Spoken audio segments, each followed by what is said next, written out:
сая ямар ч бичлэг хийх бодлого суужсан байхгүй юу? Бодлого шүү. Дараагийн бичлэгнийхээ юм бэлтжээ суужсан. Тэгсэн чинь энэ ямар мохоо бөксчээр гэдэг. За тэгсэн чинь гинт энэ хажуудлын цонхон дээр ингээд түг гэж тогшдог байхгүй юу?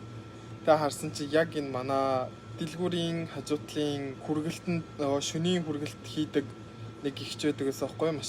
Машинаа тавиад өөрөө хүргэлтээ байдаг. Тэгээ тэр ихч доёр л шөнөөр энэ аваар байгаад байгаа шүү дээ. Үрс цайдал. Тэгээ би тэрс ингээд царай заргаараа цаачаа орж иж юмараад хүүтэнд орж иж дулаацаад халуунд орж ир сэрүүцээ тэгээ явдаг байхгүй юу? Тэгээ заад чи өмнөх 7 хоногоос хойш сүүлчийн өдөр нэгээд надтай нэг мэдлжээд тэгээ за чи өөр газар ажиллаж байгаа гэд тэгээ зүгээр надтай мэд мэрх гэж ирсэн гинэ. Тэгээ жоохон юм яриад сэтгэл хөдлөөд бичлэг хийх шийдчихлээ. Бичлэгнийхэн сэдв нь болохоор орой ажиллахаар юу болдог вэ? Night shift дээр юу болдог вэ? За тэгэхээр хүмүүс ер нь л өдөр ажиллаад ингээд ажлууд нь дуусч байгаа шүү дээ. Тэр чинь би тэд орой ажиллаж байгаа байхгүй юу? Тэгэхээр Pioneer буюу бүх convenience store-нууд ингээд орой ажиллаж байгаа. TU, 7-Eleven, GS25, E-Mart 24 эдгээр бүгдээр ингээд орой ажиллаж байгаа. Тэгэхээр бид нар ч мэдээ жоохон зайтай ингээд ажиллаад хараад бие рүүгээ очно гэсэн тим юм бол байхгүй шүү дээ. Бид нар дэлгүүрийн худалдагч нар бол хоорондоо бие биенээ мэдэх бол боломжгүй.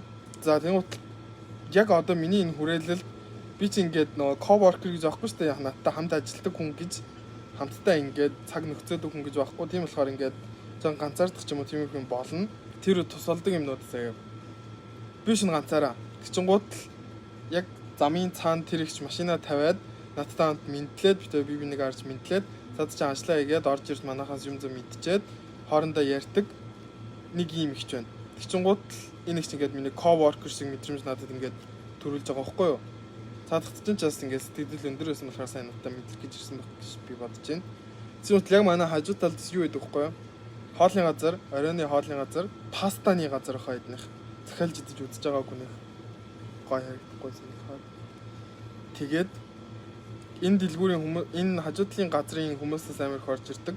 Надтай мэдлээд ингээд анх наваад өнгөж энд ажилд орж явахт шинээр орсон юм уу? Манайх энэ хажуудлын газар нөгөө паста идэг хоолны газар байна гэд ингээд мэдлээд хаяа орж гараад тиймэрхүү юм болдог. 0 мал орохдоо ч юм уу таарч мараад ингээд мэдлээд тиймэрхүү юм болдог. Тэгвэл бас нэг тийм coworker-саг хамт ажилладаг хүн шиг мэдрэмж төрөөд эхэлчихэж байгаа байхгүй юу? Тэгвэл бол одоо хоолны хүргэлтийн хүмүүс байна. Би яг нэг газраас тогтмол нэг захиалаад байвал над дээр тэр хүн л ирээд идэв. Яг нэг том малгаан дээрээ ингээд Hello Kitty-ний чих тавьсан нэлээд өндөр нэг хүн ирээд идэв байхгүй юу? Залуу ирээд идэв.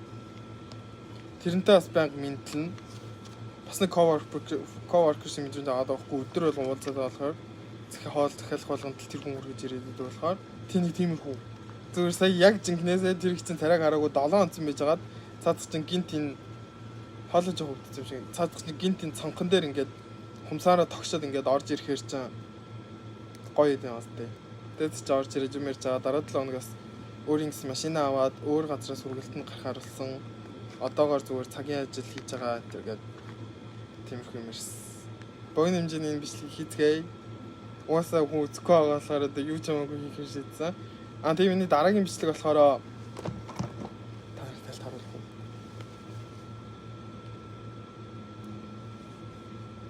Wait.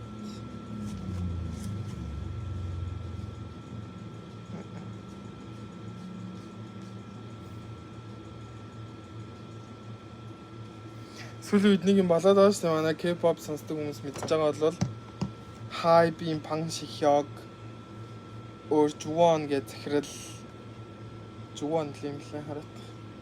За ямар ч гэсэн ингэж юм болоод байгаа энэ талаар би ярьсан. Энд ерөөсөө миний opinion нь байхгүй зүгээр л яг бидний мэдж байгаа юм. Яг олон нийтэд хүрсэн тэр мэдээллүүдийн талаар ярьсан юм бичлэг бас удахгүй орно. Бодвол энэ ярьж байгаа энэ бичлэгний дараа орох гэж бодож байна. Хоол захиалсан нэрээ санаас. Монгол хүн байна да. Махал идэж шүү дээ. Bye bye.